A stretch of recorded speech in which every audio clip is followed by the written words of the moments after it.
Hi everyone. Well, this has been a beautiful but hot day on the Central Queensland sapphire fields. This is just my backyard virtually. Some old mine tailings around the place. Probably those mine tailings could be from the 70s or 80s maybe.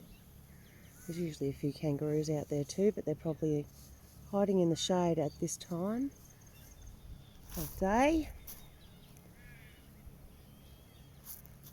I've got the hose on, watering the plants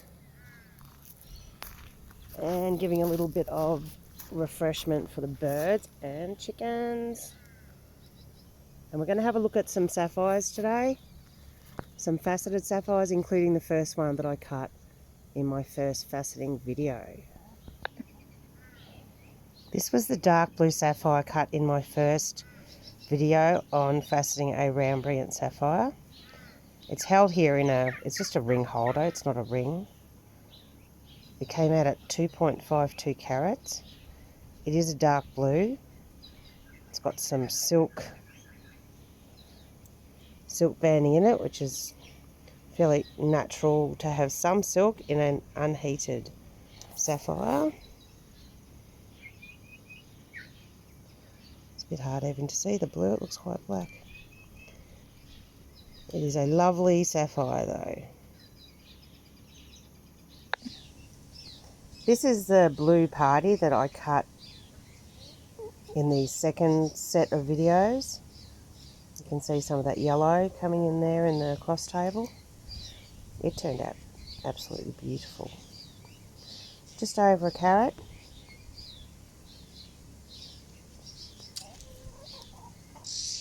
And I have an inquiry about this sapphire, so it's not for sale at the moment. And it's a freeform, and I love a freeform, especially if it has those separated colour zones like this one does. It's beautiful.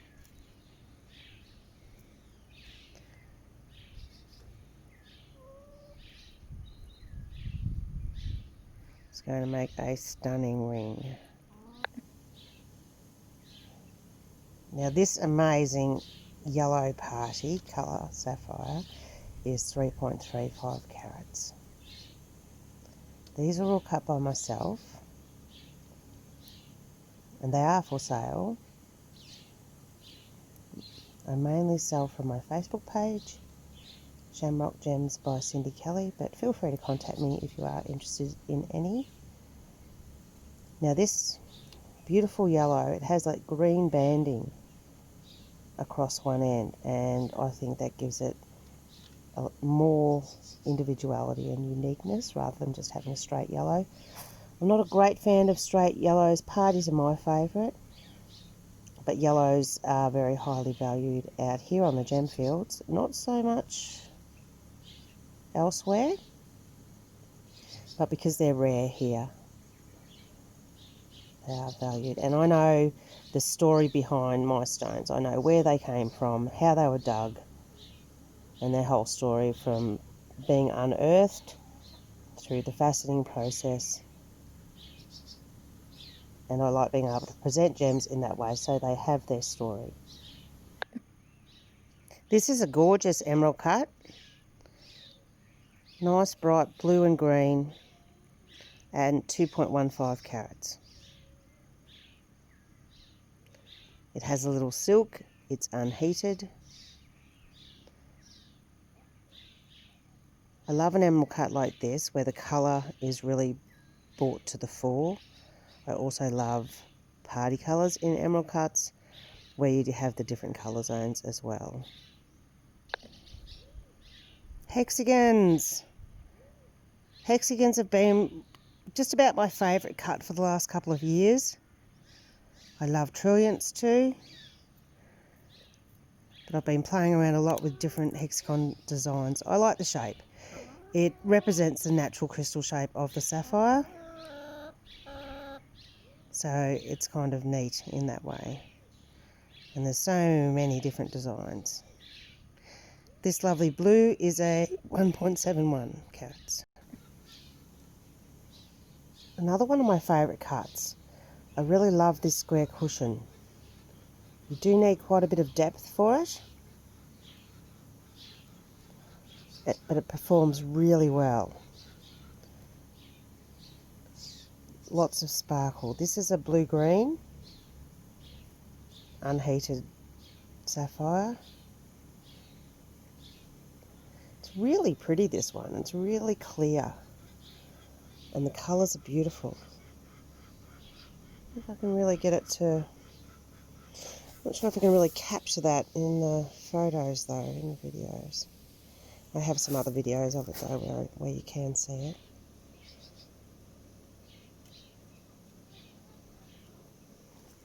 But talking about designs, and this is another one of the shapes that I like doing.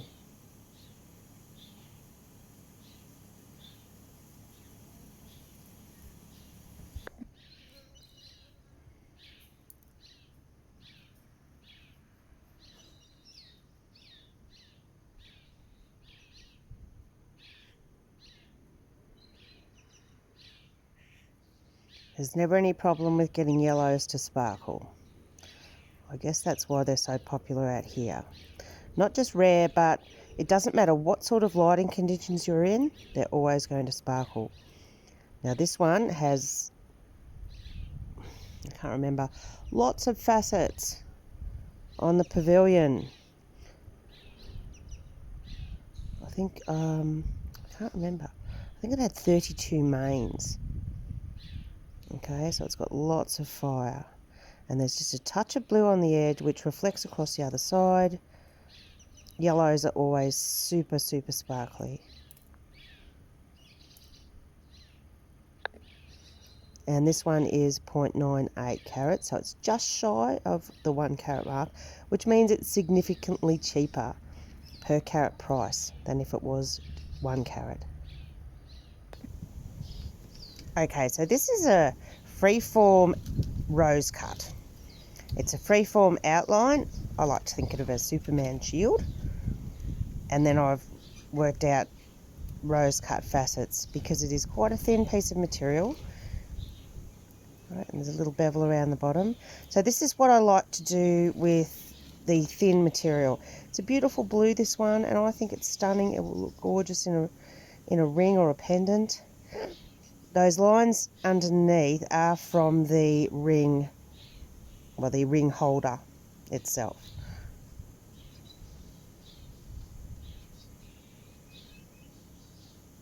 Just one thing that we can do with our flats.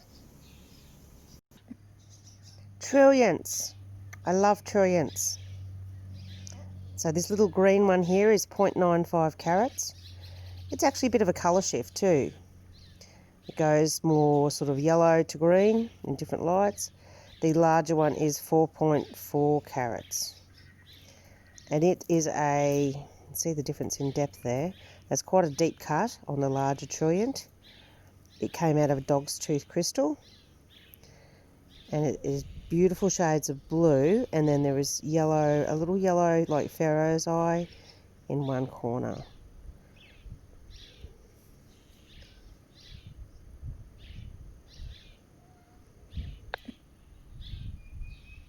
And just finishing off today with some green freeforms.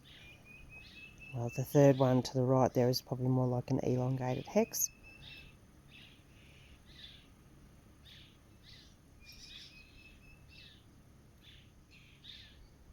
So many different designs, so many different colours and shapes, sizes. There's something for everyone in sapphires. And for the sapphire cutter, there's never enough hours in the day, along with many of you, I guess. There's so many different designs I would like to try, and I'm not sure if I'm ever going to get through them, as well as making up my own.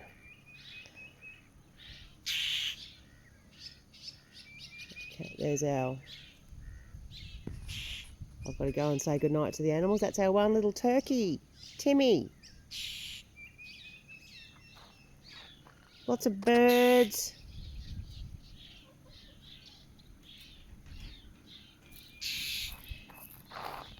Chickens. That's Griff. Hey Griff. We're surrounded with animals, nature and beauty out here. We are very lucky.